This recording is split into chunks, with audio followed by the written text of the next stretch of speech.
Hello everyone. Welcome to Hollywood Recaps. Today we will be watching a summarized version of a sci-fi thriller film from 2013 called The Machine. Beware of the spoilers ahead. So, sit back, relax, and let's begin. In the future, amid a Cold War with China, scientists employed by Britain's Ministry of Defense produce a cybernetic implant that allows brain-damaged soldiers to regain lost functions. The scene opens with scientist Vincent McCarthy, who has set up a cognitive test for soldier Paul Dawson, a recipient of the cybernetic implant. As the implant is activated, Dawson comes back to consciousness but doesn't know who he is or what happened to him. Upset with Dawson's apparent solipsism and lack of empathy, McCarthy ignores Dawson's request to see his mother. He starts to conduct experiments on Dawson to test his brain's ability.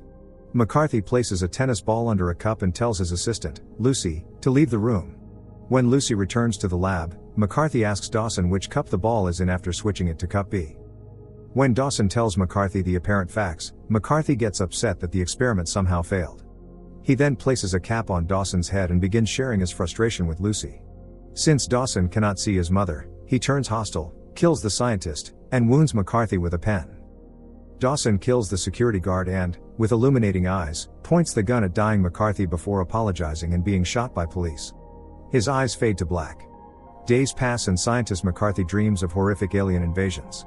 McCarthy questions a robotic stand which he calls Orange and Blue Open Spaced Room, trying to discover if the robotic artificial intelligence can understand what it's saying. As McCarthy leaves the industrial dark and dingy laboratory, he spots Dawson's mother, who is lingering outside.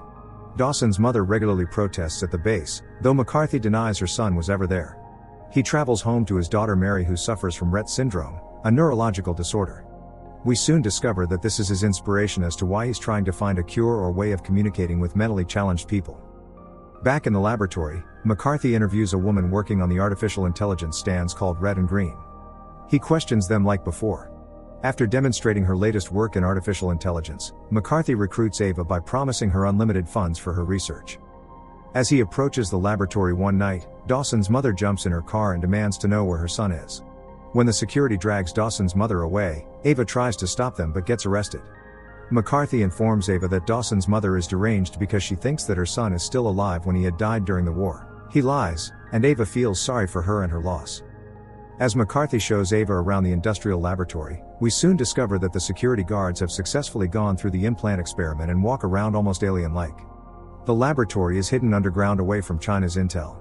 Still, when Ava questions McCarthy on when he will share the grand experiment with the rest of the world, he informs her that there are side effects that render them mute. McCarthy's research leads to a series of more stable cyborgs.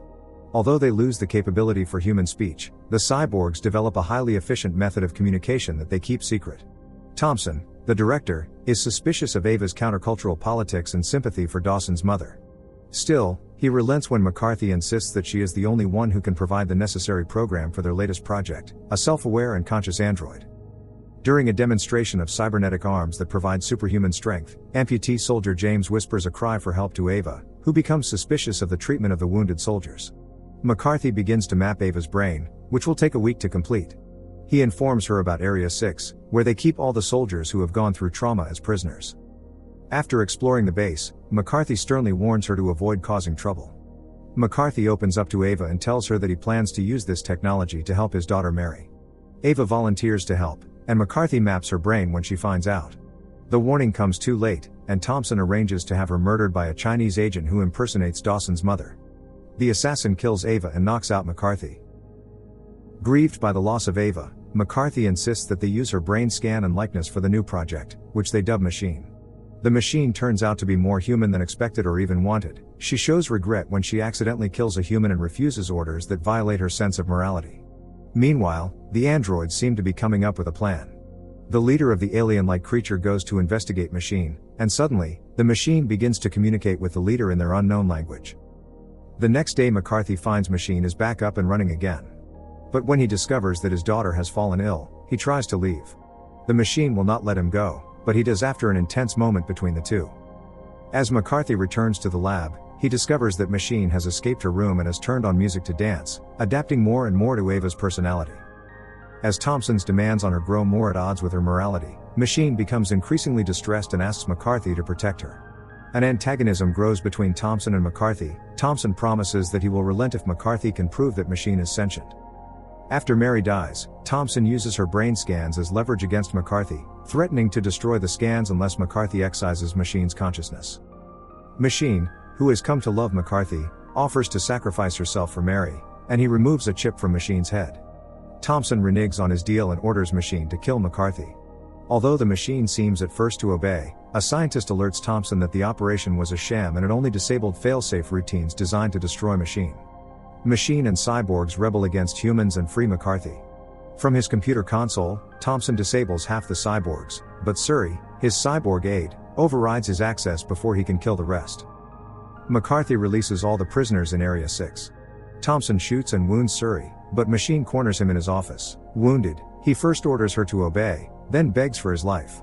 Although Machine agrees not to kill him, she lobotomizes him, as he attempted to do to her. After leaving Thompson for dead, the Machine downloads Mary's brain scan. Machine, McCarthy, and Suri escape the base. Outside, McCarthy hands the base records to Dawson's mother and leaves to start a new life with Machine. In the final scene, McCarthy talks about the computer virtualization of his daughter, and she requests to play a game with her mother. McCarthy hands the tablet to Machine, and she is then shown gazing alternately at the device and a beautiful orange sunset over the Atlantic Ocean. And the movie ends. If you enjoyed this video, please help us by clicking the like button and subscribing for more amazing content like this. Thanks for watching.